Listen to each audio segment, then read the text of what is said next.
Who's got the first question? Yeah. Ready? Yeah, go. Hold on. Oh, she's not ready. Yes. Always waiting on girls. I'm ready already. Mostly my wife. But. Alright, you guys ready? Yeah. What did you think of the London crowd there yesterday? I had a lot of fun with it. You know, I'm kind of used to that type of banter, and I didn't mind it at all. And you know, I think they appreciate the fact that I didn't have thin skin, and I didn't take offense to everything they said, because a few of them coming at me pretty hard. I think you won a few over. What do you think? I think so too. Yeah, that's what they were kind of saying. I just did the Q&A upstairs with the VIP section or whatever it is, and they all said they were impressed with how well I took the abuse yesterday.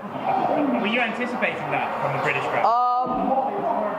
Yeah, I was, because I think the British have it's a different sense of humor than you do in America. You know, it's a little more aggressive, a little more witty. And so I kind of was expecting it, but some of them dudes were like coming at me pretty hard. So I didn't expect them to be that ballsy about it.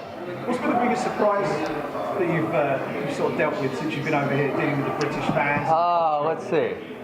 You know what? I wanted to see London. I didn't know how much. Everyone says, "Oh, London's always cloudy and rainy." It's like I don't think the weather affects me. It's fantastic. I mean, my wife and I were at the Tower of London today. We saw Westminster Abbey today. We really enjoyed it. I thought I've had a blast. Is it your first time in London? First time, yes. Any part of England. Are you enjoying it? I am a lot, yeah. So at this point, is it just all the talking's over and you just got to wait to see who wins tonight? Yeah, that's kind of what I said. I just had a Q&A. It's like, I think if Masvidal wins, he's going to make some lame-ass excuse why he doesn't have to fight me. I think Till's in. I think I got him hook, line, and sinker. The other day he said something crazy like, it was funny because he said he'll have to work his way up the rankings. Meanwhile, he's fighting a guy who's ranked number 11, which I thought was pretty funny. But it seems like I got him, and especially if I'm able to goad him in front of his hometown crowd, I just don't think he's going to have anywhere to go but say yes. See, when he ran out yesterday, do you like that sort of stuff? I didn't actually see it. I was up here. It happened over there, so I watched the video after. Yeah, it was funny. I didn't listen. The crowd went nuts. They obviously loved it. Has there been anything? I was just going to say, has there been anything said about the potential for you getting in the cage after the main event? I might have been asking around to see what I got to do. We'll see. Let's jump in. We'll see. Well, you know what? I'm already on the bad side of Dana White, so I don't want to get on the worst side of him by doing something insane. So, I'm sure there's necessary measures and precautions that got to be taken. So we'll see. I think Till wins. Yeah, I would guess. How would you see that guy? I just think he's going to be a little better striker, a little more well-rounded, a little bigger, a little stronger, kind of just a little better everywhere. You've spoken about how with Robbie you didn't have anyone to talk, trash with, and obviously Darren seems to be up for it. Up for it. Do you think if you guys got into a belt thing, I can imagine you getting under his skin quite easily, I think so too. Right? Yeah. I can imagine you can sort of, out-witticism him and eventually. Well, listen, now you're picking on Darren. That's my job. My job is to pick on Darren, not your job. So you just let me stick with my game plan. When you're trash talking people, one of the things I'm sort of spotting, sort of watching the way you go about things, you don't really go for the personal abuse angle that very. Well, no one really likes that. No, but that's what I mean. Is that a conscious decision that you sort of steer clear of that sort of stuff? Yeah, I feel so much of it elsewhere. I feel like there's just some lines you don't cross. And then, you just see people don't really like that. It's just like, they don't really want any more of that. And so, not only do I not like it, the people don't like it, so if no one likes it, what's the point? Yeah. And with GSP retired, I know you'd love to face GSP. I don't think he's all the way retired. You think there's a chance he might come back? Damn straight there's a chance. I think he was trying to fight Khabib, and I wasn't in those negotiations, but I think there was genuine interest in that fight, and, from my angle, the UFC, if Khabib, one of his things right now is he's 27-0. The fact that he's got a 0 there. So if GSP comes in, beats him up, and then just says I'm done again, which is probably what he would do, right? He's not going to say, oh, I'm back and I'm going to fight 3 times a year. Man, that's a bad look for Khabib. I mean, you get one payday, but then it's like, what's after that? Yeah. So I think that's why, GSP said, hey, this just, they probably weren't offering him a lot of money or something. He says it's not in it for me, and then he retires. If we leave GSP to one side for a second, I know you've been pushing for the 165 division as well. Yeah. That would seem like a tailor-made matchup. You and Khabib, 165. Yeah, absolutely. Yeah. How high on the totem pole would that be for you? That's high, right? Guys going at it potentially for a belt. Absolutely. I mean, that's very high. I mean, You know, if there's some way I could make that happen next, I would make it happen. I don't think I can, right? I'm like 1 or 2 fights away from that happening. But that is something that'd be an awesome fight. Great storyline, both undefeated. The USA versus Russia thing always plays. So I think we have, and then you also got like the best wrestler in MMA type of thing playing. So I think you would have a whole bunch of angles to run on that fight. That would be a lot of fun. How close could you get to 155? I wrestled at 163 for my time in the Olympic international wrestling, and that was a huge challenge for me. Like I was on a diet 12 months a year. I didn't get that. I would never have a plate of food like that. And so that was 163. Like I really couldn't foresee myself going any lower than that.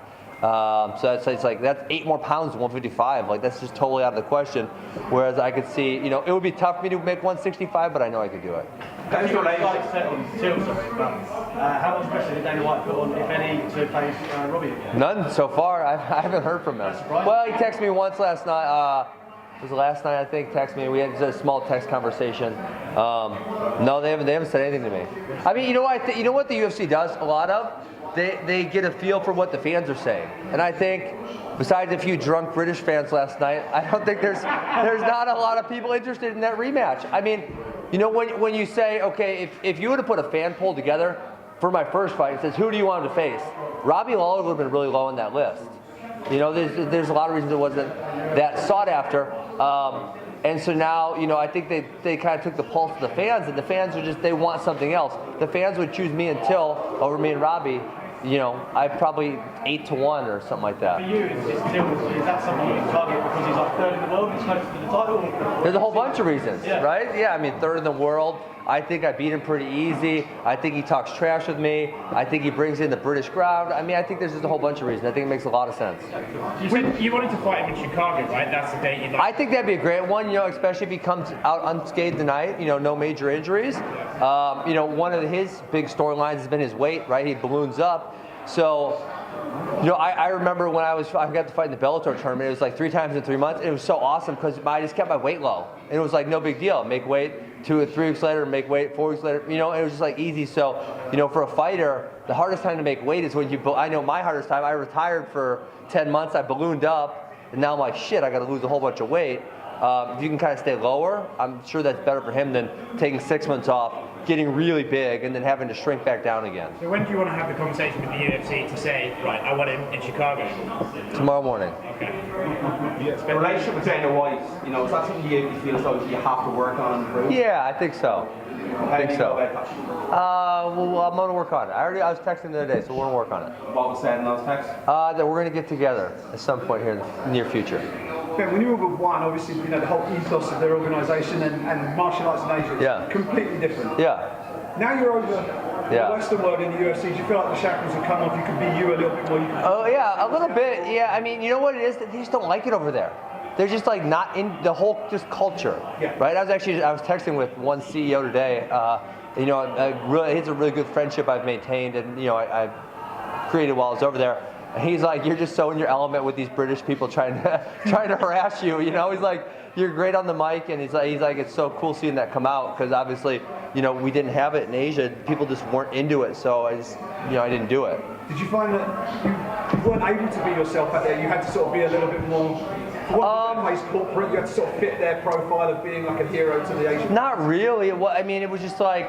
It was, it's like if I would have got up in a Q&A in one of this and pick a country over there, it wasn't going to be like last night. All their fans were going to come up drunk on the mic and yell at me. They would have said like really polite, nice things. So it's just way different. If Till isn't successful in beating what are you up to? Well, I'm already thinking like the vibe I got this week is George Masvidal is going to make some excuse not to fight me. Coming in this week, I was thinking, hey, I'll fight either one of these guys. Masvidal is ranked 11th, but if he beats the number 3 guy, he's, probably 4, 5, 6, 7, somewhere in there. And now he's just the way his interviews came off, he's going to find a whole bunch of reasons to say no. So if that does happen, I'm just going to kind of have to look at the division again and see who I can match up with. And if Colby does get the next shot at Usman now? Yeah, that's not guaranteed. So who knows? Maybe that's still in play. We don't know. Do you think he deserves that shot?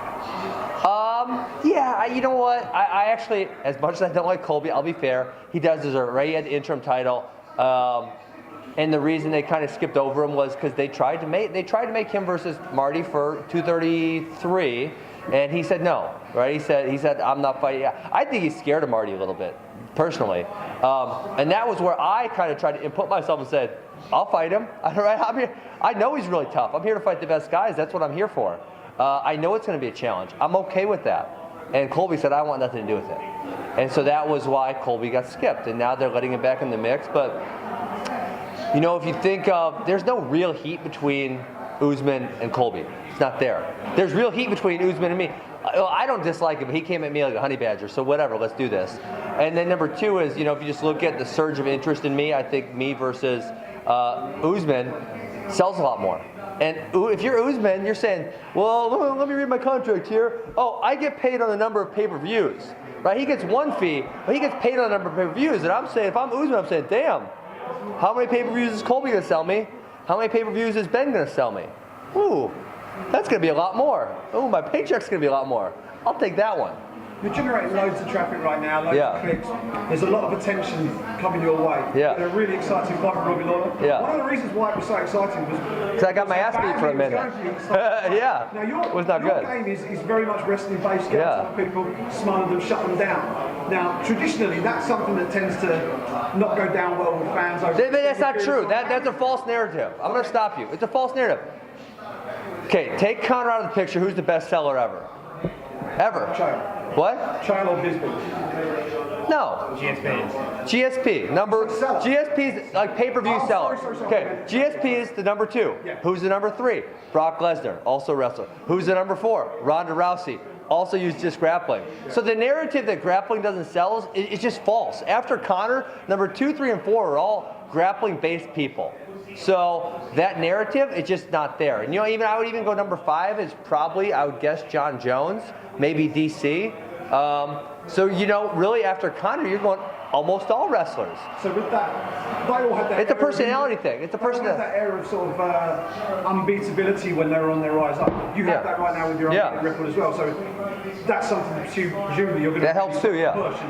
But it's personality. And then occasionally loses. Yeah. That gets a bit stale, right? It's personality too, right? I mean, that has obviously if Conor's record / skill set is not like far beyond anyone else. What was far beyond anyone else was his ability to sell a fight and create drama and have a personality. That was what set him apart. It wasn't his ability to fight. I mean, you know, he was 1-1 against Nate Diaz, and the one he won was highly questionable.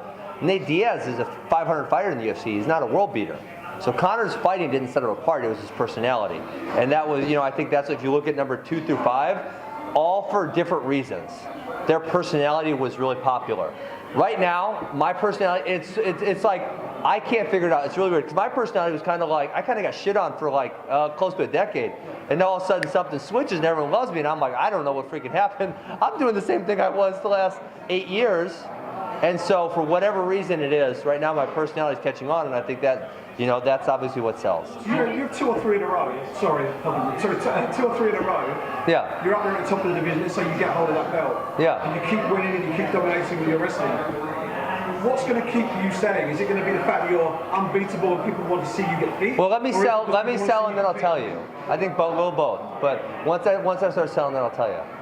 Guys, we have time for one more question. One more. Then I go pick up my wife. Going back to Colby and Usman, who do you see win? I think Usman wins that. How do you think? I just said, kind of like I said about Till and Masvidal, I just think Usman's a little bit better everywhere. A little bit better wrestler, a little stronger, a little better striker. It's kind of just like I said, a little better everywhere, and that's a hard recipe to beat. If the other person's just a little better than you everywhere, there's just not a huge route for victory. Thanks, guys. All right, thanks, guys.